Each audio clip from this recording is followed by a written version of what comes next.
Selamat datang kembali teman-teman di YouTube Belajar Kedokteran.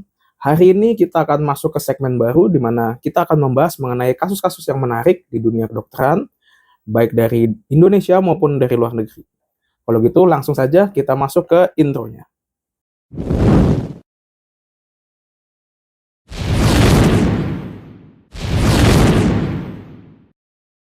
Kasus ini terjadi di Indonesia. Seorang wanita berusia 47 tahun datang tiba-tiba ke instalasi gawat darurat. Nafasnya tersengal, dadanya terasa berat, dan dia menjelaskan bahwa keluhan sesaknya justru makin parah saat ia berbaring dan berbicara. Namun sedikit mereda ketika dia duduk tegak.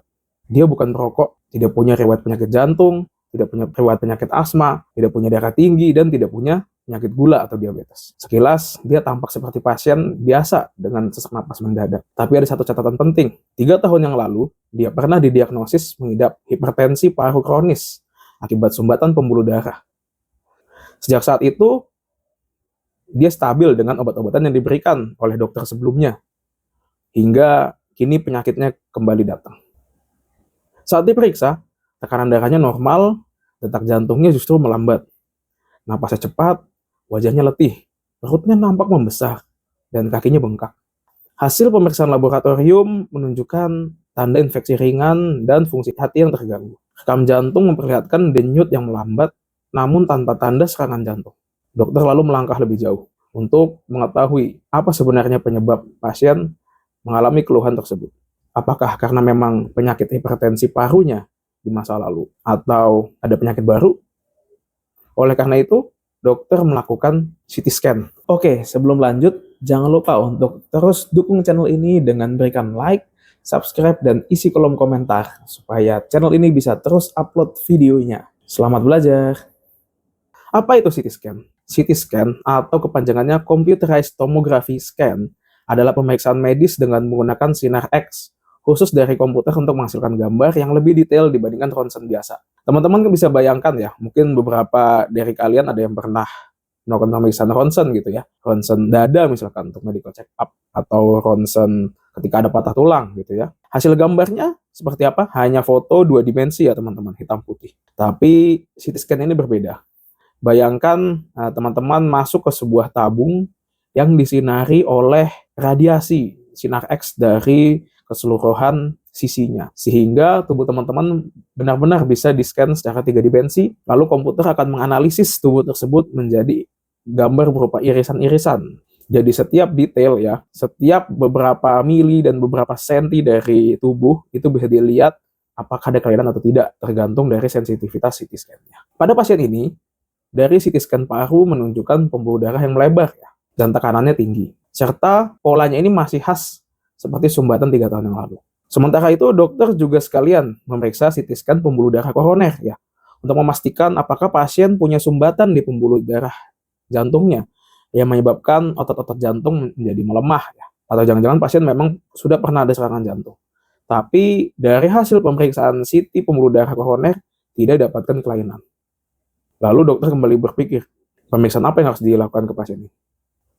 Selanjutnya pasien dilakukan pemeriksaan MRI jantung ya. Sekarang apa itu MRI? MRI adalah singkatan dari Magnetic Resonance Imaging. Kalau CT scan pakai sinar X, MRI ini berbeda. Dia menggunakan gelombang magnet super kuat dan gelombang radio untuk membuat gambar, sehingga radiasinya hampir tidak ada. MRI lebih baik dalam memvisualisasi jaringan yang lunak daripada CT scan, misalkan jaringan ikat gitu ya, otot-otot jantung, sehingga di pasien ini kita bisa benar-benar melihat apakah ada kerusakan di otot jantungnya atau tidak.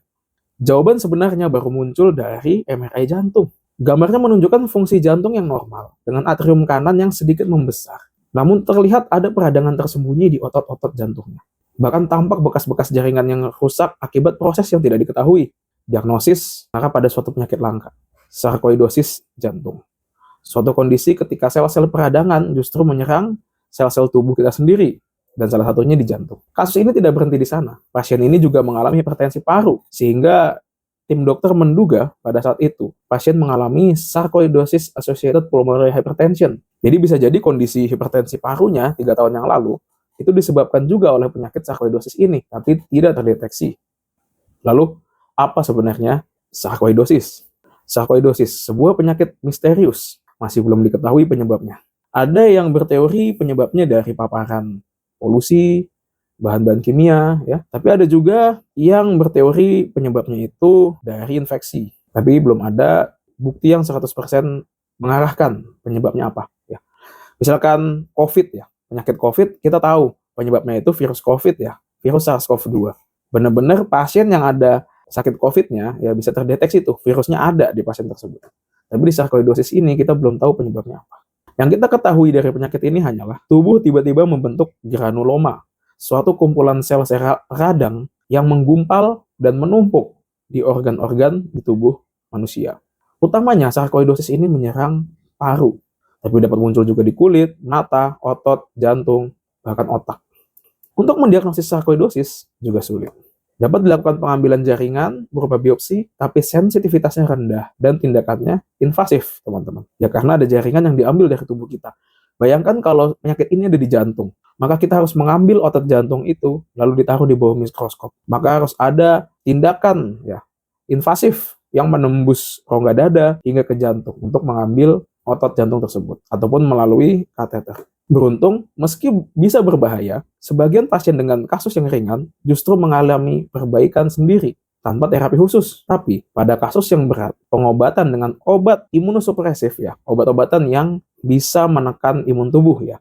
Seperti tadi disebutkan ya, karena sarkoidosis ini dia sebuah penyakit imun ya, sel-sel imun yang malah membentuk gumpalan di organ-organ penting di tubuh kita ya. Maka kita harus menekan sel-sel imun kita sendiri, sehingga diberikan obat imunosupresif, seperti contohnya kortikosteroid. Kita kembali ke pasien kita tadi, wanita umur 47 tahun. Bagaimana akhirnya pasien tersebut ditangani oleh tim dokter? Ya, pasien tersebut akhirnya dirawat inap selama kurang lebih 1 minggu, diberikan obat-obat untuk menghilangkan keluhannya, ya, keluhan sesaknya, untuk menangani hipertensi parunya, ya, itu dilanjutkan obat-obat hipertensi parunya, lalu ditangani juga masalah di jantungnya, dan pasien juga diberikan kortikosteroid untuk menangani sarkoidosisnya. Setelah itu, syukurlah kondisi pasien membaik, menjadi stabil, dan dibolehkan pulang oleh tim dokter.